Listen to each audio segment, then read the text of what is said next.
Guy. That's Gentlemen, very true. we're live. All right, folks, episode number 125 with the one and only John Perkins, economic hitman. John, when was the last time we interviewed you? Was it a year ago, year and a half ago when we sat down? I think it was before you had another baby. It was before I had another baby. Before Brooklyn. Yes, so Before Brooklyn. Before Brooklyn, and Got it. I think it was. It seems to me it might have been in August of 2000. 20? Yeah, 2020. It was prior to the election. Right, because we were right before talking that, about you it. were He said talking there's about no way what's gonna Trump's going to happen.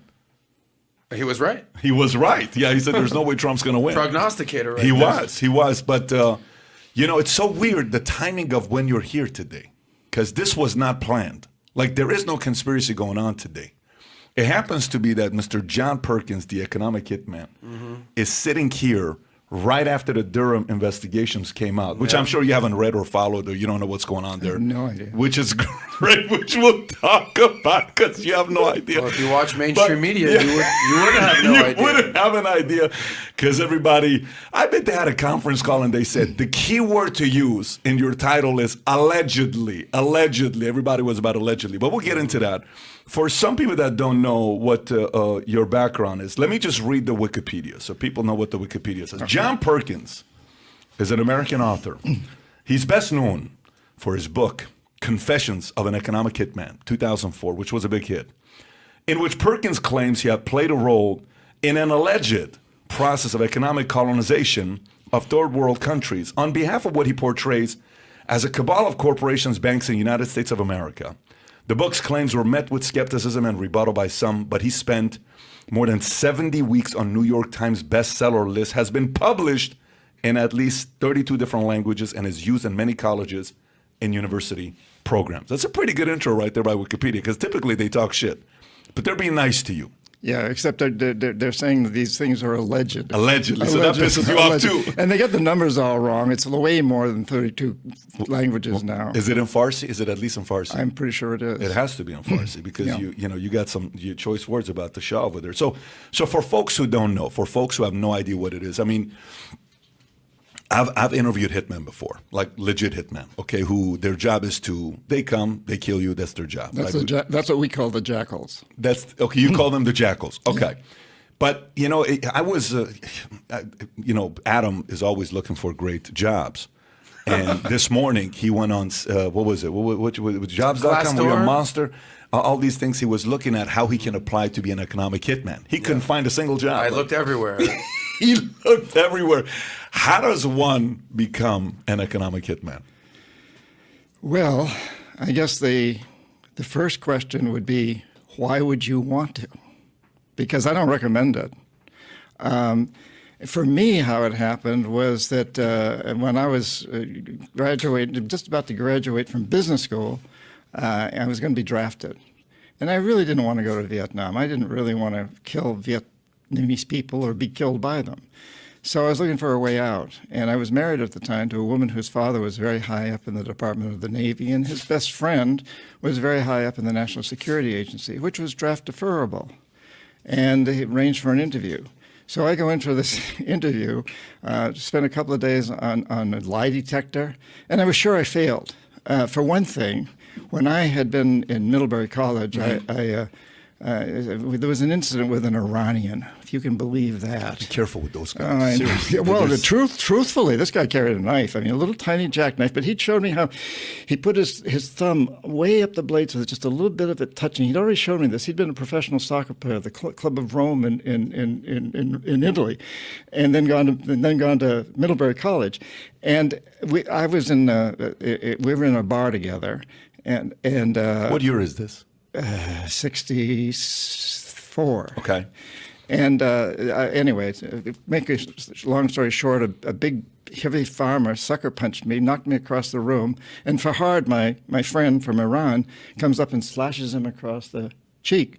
Lots of blood comes out. He's got this little tiny, it's just a pinprick really, but it looks bad, it feels bad. And the farmer's screaming his head off, and Fahad pushes me into the men's room and out the window into Otter Creek, this river that runs by. And we make our way back to the dorm at Middlebury. And I was pretty drunk. The next morning, there's a knock on the door, and it's the cops. So they pull me into the police station. And as I'm sitting there waiting to be interviewed, another one's escorting Farhad out. They doesn't let me talk to him. They take me in and they start questioning me. Did you see Farhad with a knife? And I lied. I just lied and lied and lied. I feared Farhad more than I feared the police, quite frankly. I too fear Iranians more than I fear the police. I've always been told, don't sit too close to them, you know. I think this is good enough on the distance. Yeah, I'm worried about him, not me. Yeah. I got a knife in my left hand right now. Don't worry about that. Anyway, so now I'm taking this NSA lie detector test. And they asked me, have you ever been interviewed or had a run-in with the police? And I had to tell them, I lied to the police. So I figured, well, this is going to screw me. And then they asked me how I feel about Vietnam. I say, well, I don't intend to go. And so I figured I failed miserably. Got it. But no, they hired me. And they offered me a job. And the truth of the matter is, they were very happy that I had the guts to lie to the police. Plus, Farhad's father was a general in the Shah's military and worked for the CIA. So here I was, friends with a guy whose father was in the CIA in Iran. I was good material. And they knew that we had already lost the war in Vietnam, basically. It wasn't public knowledge, really. There was a lot of controversy. But the NSA knew, so they didn't care that I didn't want to go. They were pretty smart of me not to want to go there. So it was really funny. So, I get offered this job. And then I ended up going in the Peace Corps for 3 years because they encouraged that, to learn another language, to learn survival techniques, et cetera, et cetera. And afterwards, I came out and was hired. And they told me, when you end up working for us, you may not actually work for us. You may work for a private corporation, but they have connections with us, which was true. So I became an economist, chief economist at this consulting firm that had very, very close ties to the United States, what do we want to call it, intelligence community? Information gathering, spy agencies. Did you know at that time? Like, are you aware what's going on? No, not really. I mean, it's so easy to convince yourself that you're not aware, even though I had suspicions. But I came from a pretty poor teacher's family in New Hampshire. I grew up in a boys' boarding school surrounded by rich kids. And my dad was a teacher, and he didn't make any money. The school gave us a house and food. We had a decent life, didn't want for anything. But I was surrounded by kids who came from Tehran and Paris and Buenos Aires and Park Avenue in New York. And I heard all these stories. I was stuck in this little town in New Hampshire always. And so, did these kids bully you, or did you have good friendships with them? I had good friendships. I've always been a good con artist. That's what it takes to be an economic hitman, But and I was captain of 2 sports teams and so on. Oh shit! Yeah. So, but I always had this inkling to go to Tehran, to go to Paris, to go to these. And suddenly now, as I get into this business, I'm flying first class around the world. I'm meeting with presidents. I'm doing all the things that I dreamed of doing. So I really didn't want to know the truth, even though the more and more I began to suspect it. But the line that I was sold, Patrick, was that what you're doing is a really good thing, because what I was paid to do was to convince countries that had resources our corporations covet, like oil, to take huge loans from the World Bank or one of the sister organizations and hire our companies to build big infrastructure projects like power plants and roads and airports in these countries, which would make our companies would get big profits. The rich families in the country would prosper because they own the industries, they own banks, they own the things that benefited from improved infrastructure. But the majority of the people would suffer because money was diverted from education, healthcare, and other social services to pay off the debts on the loan. And in the end, they couldn't pay the debt, so we'd go back in and say, hey, you owe us. So sell your oil or whatever, copper, whatever the resource was, real cheap to our corporations without environmental or social regulations. And that was really what my job was. But statistically, you could show that when you invest in these infrastructure projects, the economy grows. It does, because we measure GDP or GNP growth. And that really just measures the very rich. So let's go back to what I recall from our meeting there. So the business model of what you did. So one, if I remember, that you didn't directly work for the government, because if you did get caught, then it would look like it's the government. So it was a corporation that you would work for, and that corporation is who would send you to go negotiate on behalf of the U.S. government with not necessarily the bigger countries. It was more smaller, not even mid-sized. You would just say it was smaller countries that you would go to that had some kind of a natural resource that America wanted, and then the negotiation was, we're going to come and build some infrastructure. We'll invest some money into your country. They'll go into a shit ton of debt. Then in a way to get money back is you're going to allow us to build a military in your country. You're going to give us these resources for 50 cents on a dollar or 10 cents on a dollar, pretty much for nothing. And then if you don't listen to us, we're going to kill you. Is that pretty much explain the business model you followed? Yes, and yes, it is. And so the "we're going to kill you" part was, I wasn't going to kill them. I never carried a gun, but I knew the guys who were right behind me. We called them jackals. They were CIA That's assets. what you were talking about, Hitman, earlier. They'd be in the room with you while you're having this conversation? No. I theoretically didn't know anything about them. But who's in the room with you when you're having these conversations? Are you the point man, or you're saying, hey, here's the deal? Yeah. And who's with you? I'm probably just meeting one-on-one with the Minister of Finance or perhaps the President. You're rolling in solo to these countries and having these... Well, no, I've got 2 or 3 of the guys who work for me outside. They're probably not sitting in the meeting. They might be. It just depended. But they were there to help produce the numbers. Frankly, I was a lousy economist. I was chief economist, but I was a good talker. Like I said, I was a good con artist. But I knew how to hire the guys that could crunch the numbers and come up with these econometric models that showed how much the country was going to benefit, that was used to convince the presidents, and they would use it to convince their people, the press in their countries, and so on.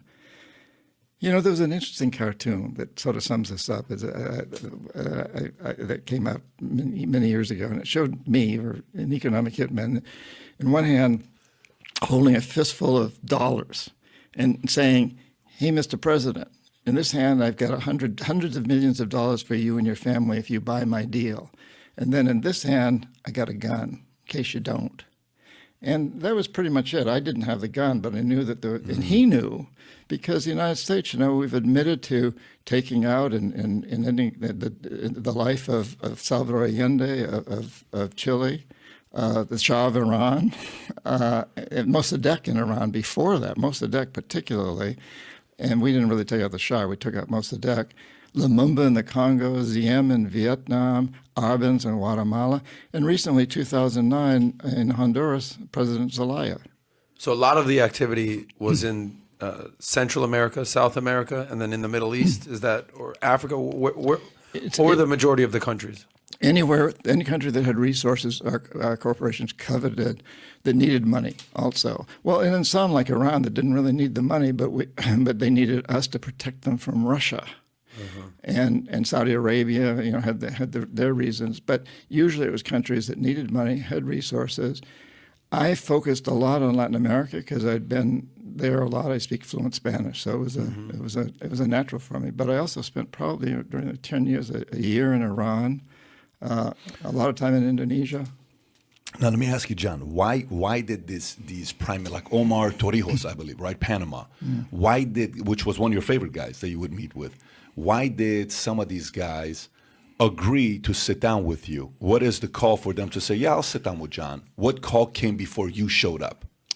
They would usually get a call from the World Bank, maybe the Secretary of State of the United States, somebody saying, you know, this man's passing through your country and would like to arrange a meeting to you and talk about what we might do to help your country. That's the script. That's the script, something like that, yes. And that phone call is made to who? To the president or to his chief of staff or whoever sets up such meetings. But it would probably end up in his hands. And Torrijos, so he was an interesting guy. You know, the head of state of Panama was very charismatic, party animal, loved his cigars and his rum and barbecues. You know, I got to know him very well because he was very charismatic that way. Very flamboyant or not flamboyant, just party. Yes, flamboyant. This is in the 70s? Yes. This is before Noriega and everything that happened with that? Yes. Are my facts right? Yeah, Noriega came after that. So this was during the negotiations for the Panama Canal Treaty. Got it. And it was Carter and Torrijos. And, you know, Torrijos got pretty much what he wanted in that. And he became a hero throughout the third, what we call the third, I like to call it the lower income countries, if you want to call it that. He became a hero. And so he became very dangerous. So the United States really wanted to bring him under control. So I was sent down to rein him in. And he wouldn't be reined in. He had tremendous integrity and a big ego also. You know, he liked to be on the front page. And he liked to be known as David facing Goliath. You know, he's a little country, Panama. Underdog mentality. Totally, you know, very, very small country, very small population, but it had the canal. And he became very, very well known throughout the world as a guy who would stand up. So when you spoke to him and you use the same protocol that you use with, others in the past, it wasn't effective with this guy when you spoke to him. No. He just wasn't going to budge. And he openly would tell you. What did he tell you openly when you guys spoke? Well, he was the one that really helped me understand what we were truly doing. He pointed out to me something, and I'll use today's numbers, but in those days it was similar. Today, if three Americans own as much wealth as half the United States population, right? And if those 3 Americans made 10% on their assets last year, and half the country lost 3%, and everybody else stayed the same, we'd show a growth of something close to 4%. So it would look like the whole country prospered, when in fact only 3 people prospered. Half stayed the same and half lost 3%. And Torrijos pointed that out to me. And so if that's true in the United States where 3 people own as much as 50%, imagine what it's like where 3 people own as much as 95%, which is true in a lot of these countries. Torrijos pointed that out to me. He said, these numbers that you're throwing around, the GDP, it's totally rigged in favor of the rich. You're not helping the poor people with any of these countries. And so he was one of the people that really helped me have to face the truth of what I was doing. And at the same time, one time he took me out on his yacht. He didn't own the yacht, but he had a lot of friends. He was always out on these yachts. We're on this yacht, we're drinking all kinds of rum drinks, and we're surrounded by these beautiful bikini-clad ladies. Sounds horrible. Just awful. You would have hated it. Yeah. Panama, bikini ladies, yachts. This is horrible. Patrick, I just saw a video of you on a boat as you were arriving here in Florida. You were deciding to come here, and it was kind of like that, except you were surrounded by all these guys. Don't get me started on that, John. Okay, so you're having this drink with him. You're on the yacht. You're having a conversation with him. What's he telling you? Pats me on the back. He offers me a cigar. He says, "Hey, John, why don't you come work for me? You won't make nearly as much money, but you'll have a lot more fun, and you'll feel really good about what you're doing for the world." He tried to recruit you. Good for him. Yeah. Was he pretty convincing? Yeah. I didn't. I wish I. No, I don't wish I had. I think he got assassinated. It's never been proven, but his plane went down his private plane in a very suspicious. What was it? It was called. What was the thing called? It was a name for it. No, like the Project something that United Fruit, or was that more Guatemala? No, that was more Guatemala. That was Guatemala with our Benz. Yeah. Yeah. So with him, you said something about when he got on the plane.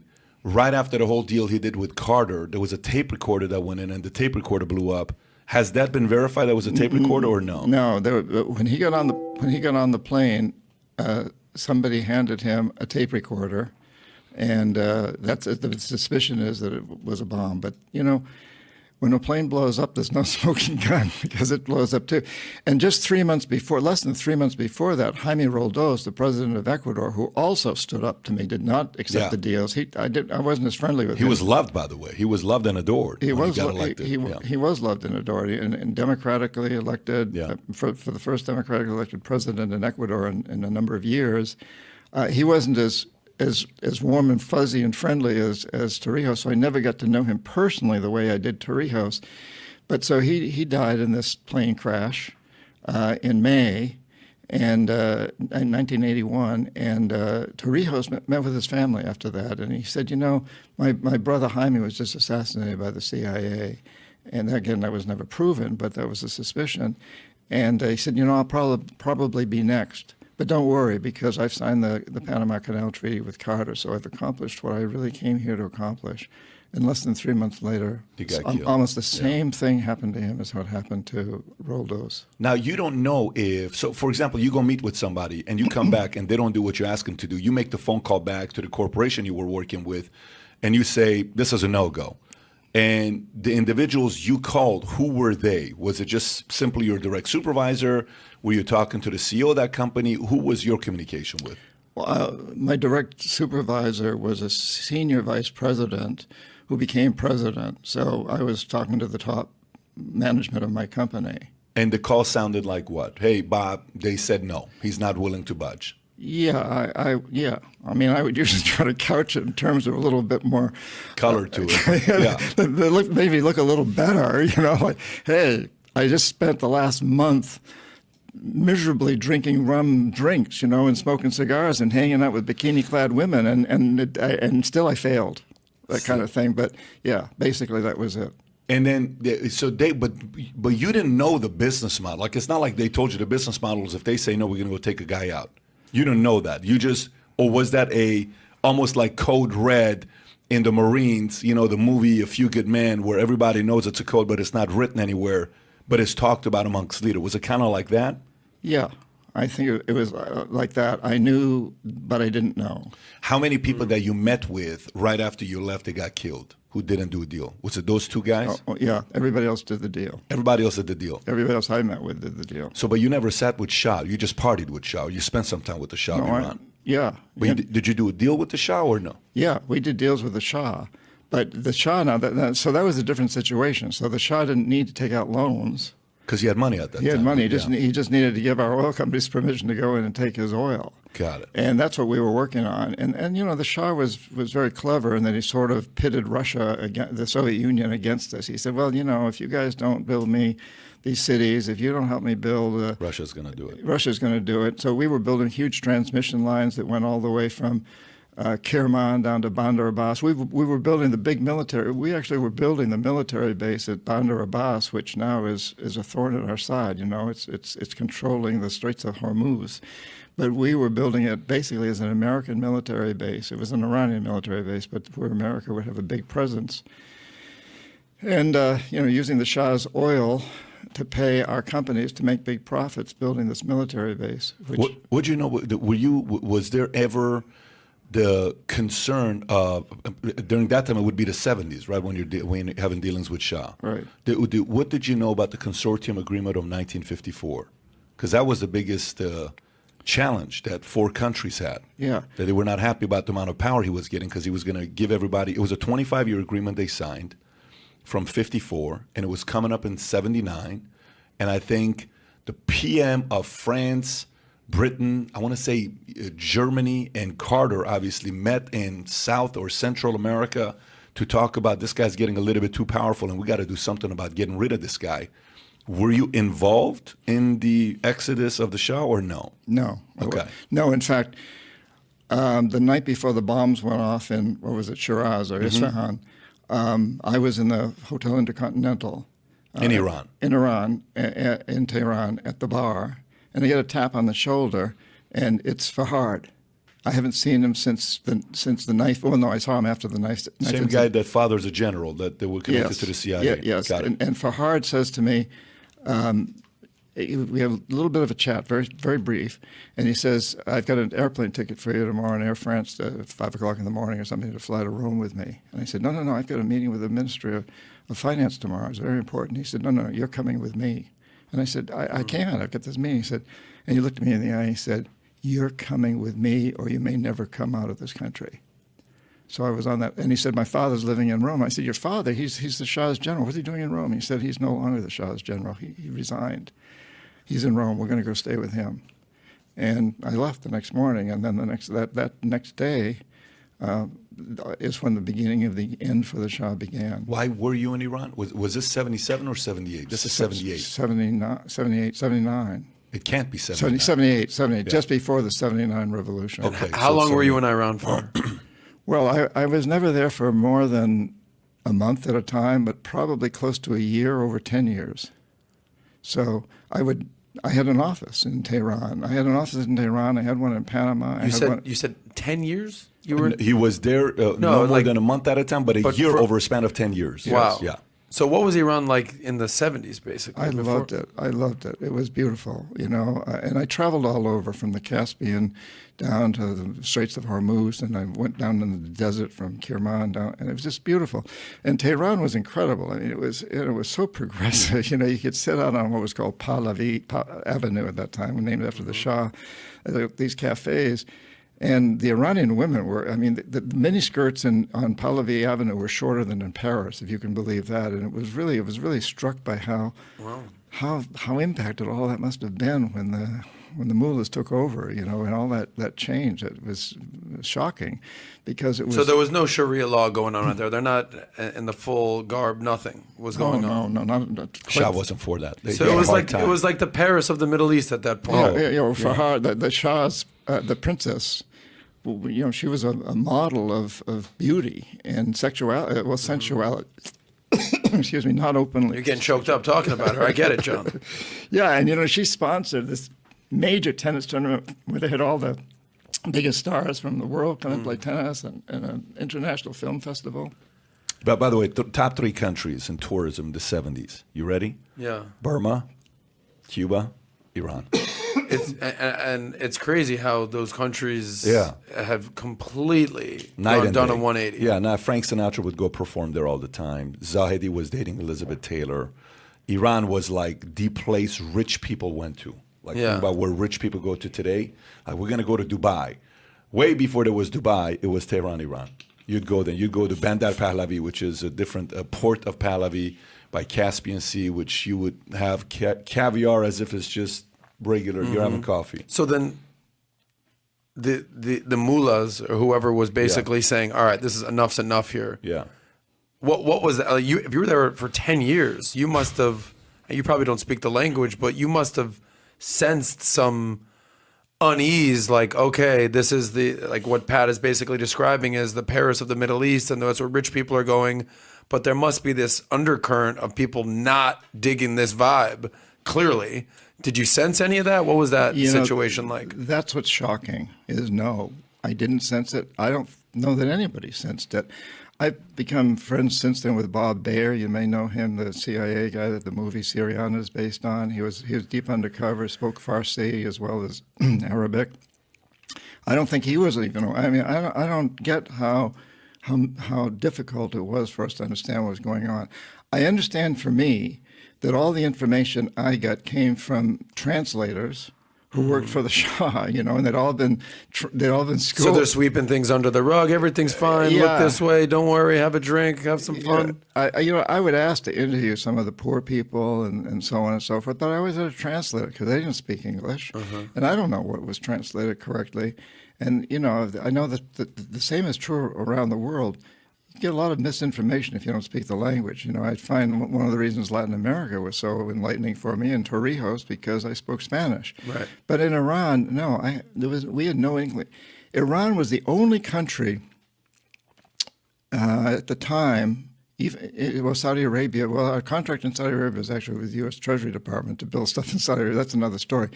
But I think Iran was the only country where my company did not require advance payment for the work that we did.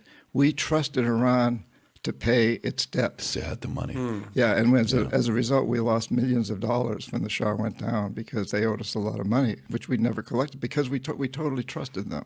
So it is shocking to me how little we understood. Has any country taken a bigger 180 than Iran? Because what he's basically saying. Venezuela would be in the top 5 because Venezuela used to be a modern day Iran. You're talking about a country that has the most supply of oil, natural resources, of course. And it was a beautiful place to go to. Next to Colombia, a great place. Iran, and they also have beautiful women. They also know how to party. They also know how to put it together. They also know how to, have fun.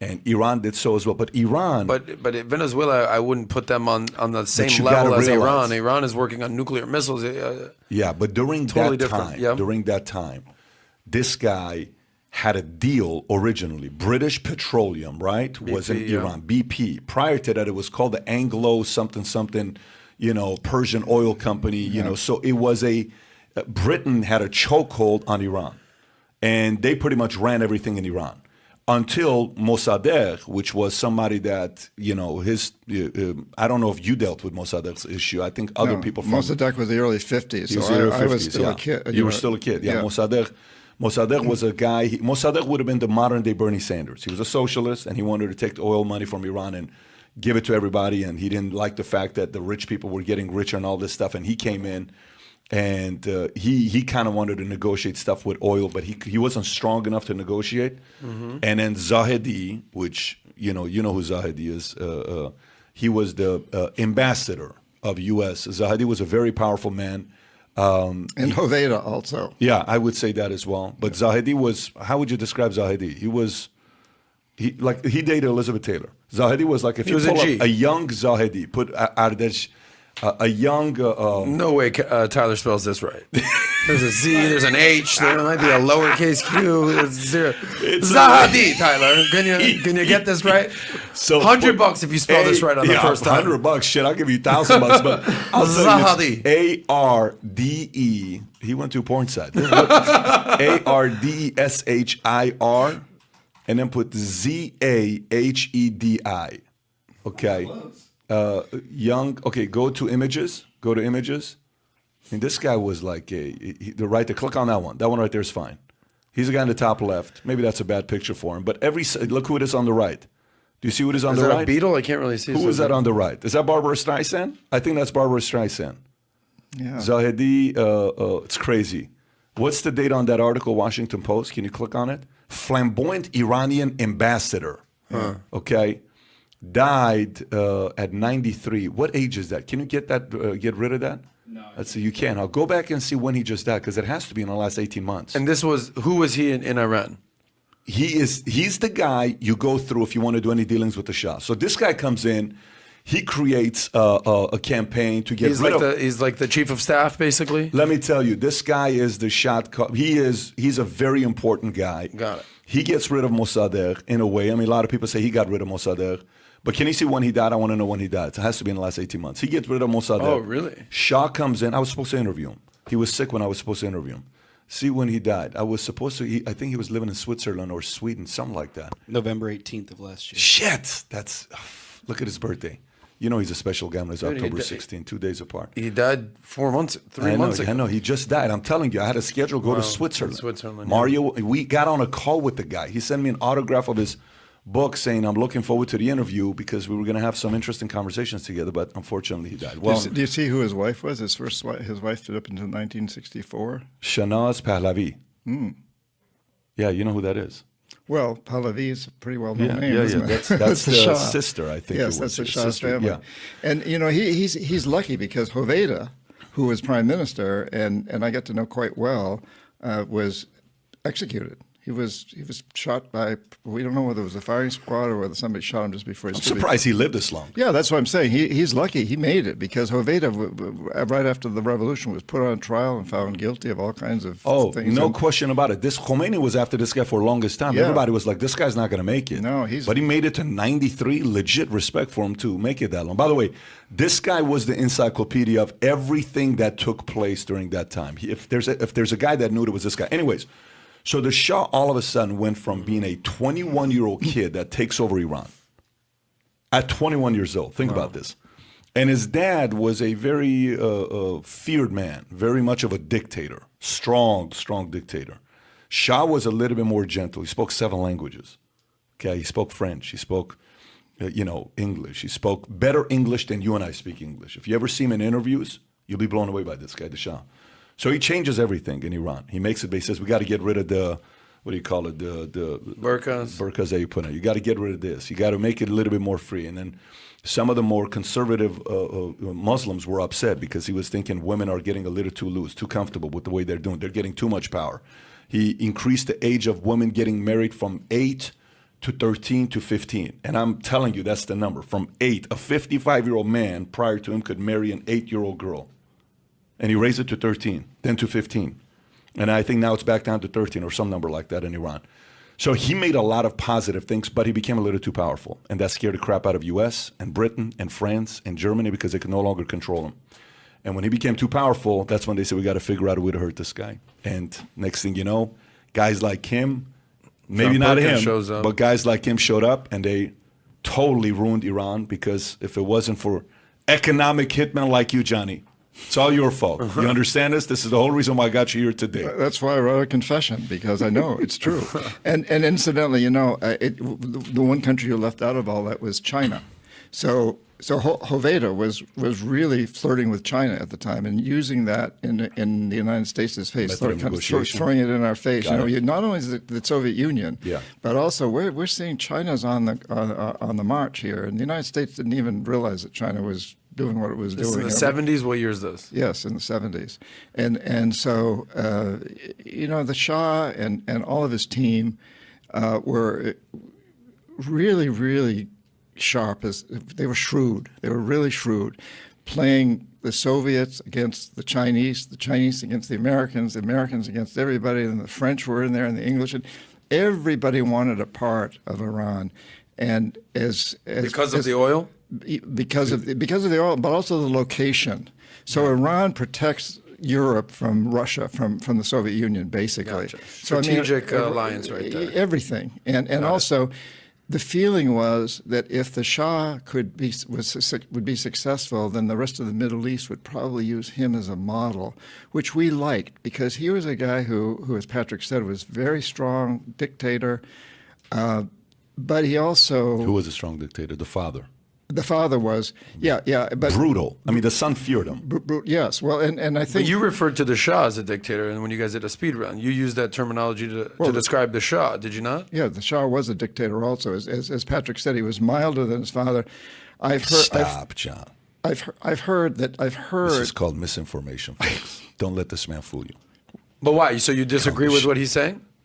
Okay, let's define a dictator. What's a dictator? Well, somebody doesn't have to be elected, basically. Maybe an autocrat. Well, he was an imperialist, which I agree. Yes. Yeah. Yes. Imperialist is different than a dictator. There's a big difference. What is the difference? What is the difference? What is Britain? It's a standoff. It's a dictator standoff. Would you say? BBD and Perkins, PP. Would you say? I got to get my bag out. Would you say? I don't know what's in that bag. Would you say Britain's form of government is a dictator? No. Why not? Because it's a parliamentary republic. What is it? You're saying that when it was a monarchy. But you're saying a monarchy is a dictator. So is the definition of a monarchy is a dictator? No, certainly not in Britain it isn't, because the monarchy doesn't have control. But in Iran, the monarchy was ruled. So, but a dictator is what? A dictator says, if you don't do what I tell you, I kill you, right? If you don't do what I tell you, I'm going to ruin your life. Something's going to happen. Okay. I mean, you tell me in America right now, if God forbid, Joe Rogan says something that they disagree with, we're going to ruin your life. It's just a different way of being a hitman. Yeah, but in fact, the Shah did say that. Said what? He would ruin people's lives if they didn't agree with him. It was at that time, what do you call a CIA at that time? What did you guys do? Then you're a dictator? I'm sorry. We were supporting a dictator. No, well, you are the ultimate dictator. So if we define them as a dictator, you are the ultimate dictator. We tried to be. Yeah, that's what I'm saying. We have to be very careful when we drop the name dictator, because then that means FDR is a dictator. Patrick, I love the way you talk about the important use of words. I've watched an incredible video where you get into that. I don't speak English. It's my fifth language. I'm trying to get better at this language. And I love it. Can we pull up the actual definition of a dictator? There we go. Picture right next to it is going to be. But go ahead. So you call the Shah dictator. Well, you're saying that the Shah was not a dictator. No. We have to define what a dictator is. A dictator is a political leader who possesses absolute power. Dictatorship is a state ruled by one dictator, by a small clique. The word originated as a title of a Roman dictator elected by the Roman Senate to rule the Republic of Emergency. But you said the father of the Shah was a dictator, but the brutal dictator. Let me tell you, the father was. The son never saw the father. Like, this father never played with the son. It's like, you're lucky to be around your dad. You have to go learn. And maybe once a month or once a year would see his dad. The dad was feared, brutal, killer, my way or the highway, and everybody. He got exiled, I think, once or twice. They kicked him out once or twice. And ultimately the Shah kicked him out. I mean, it was the CIA that came in and brought in the Yeah. Shah, but yeah, the Shah kind of replaced Mossadegh. Yeah.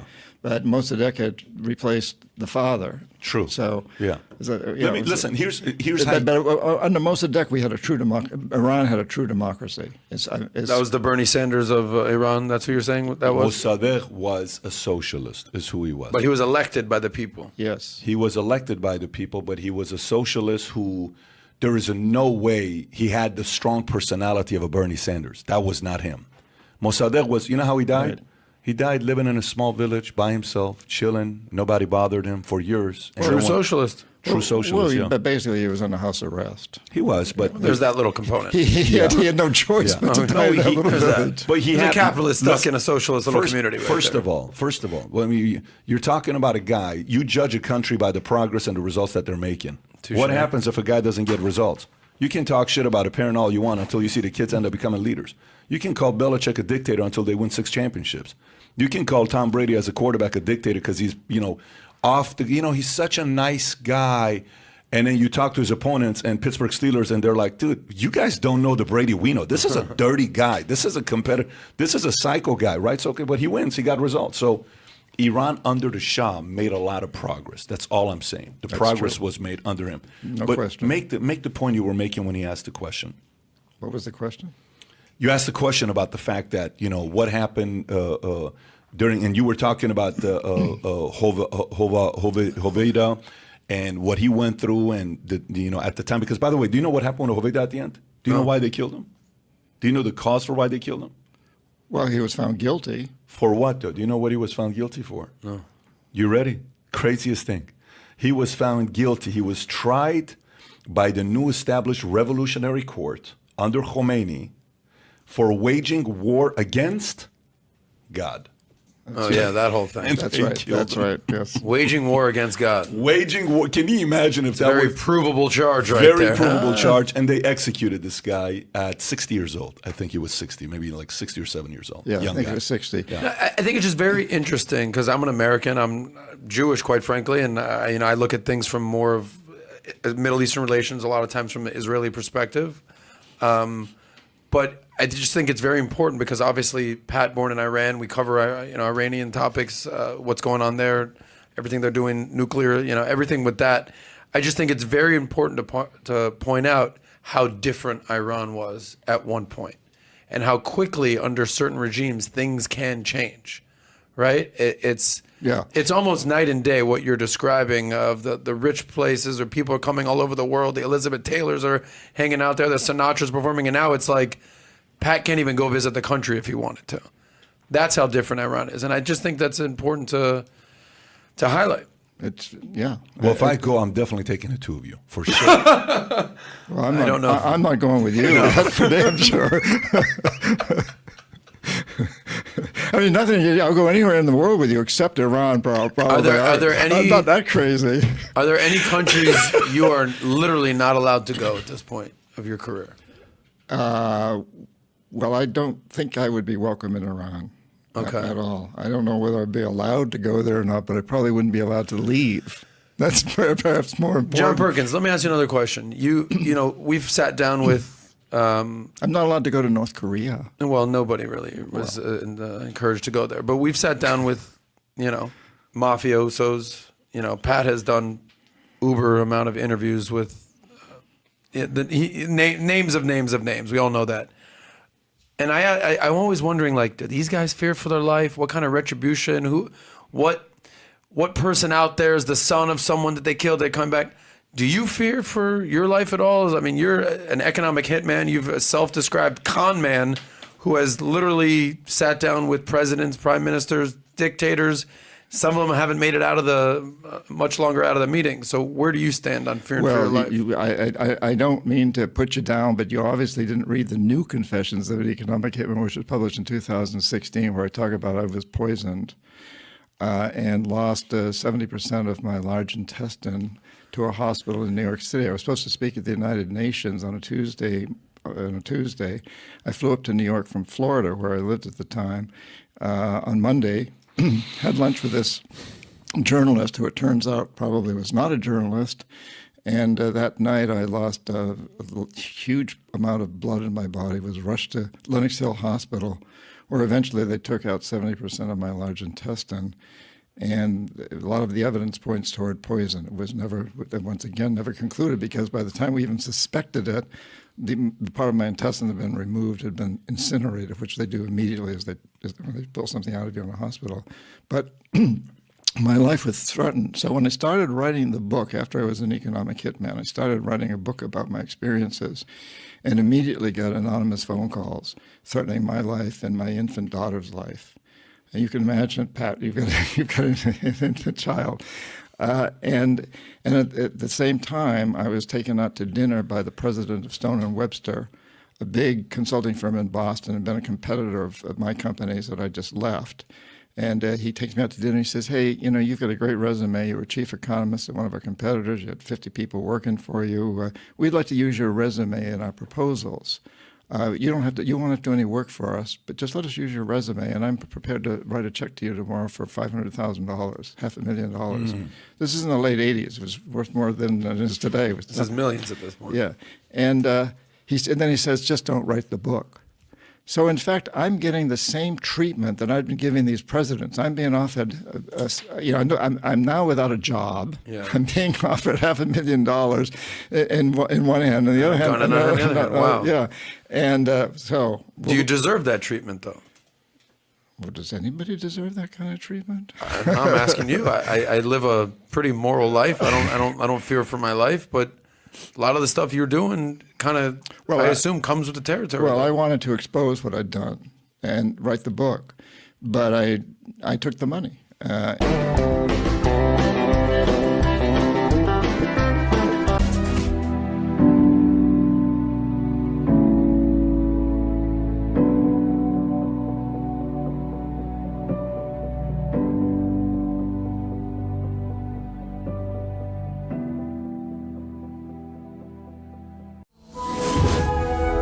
Please share and like. See you next clip.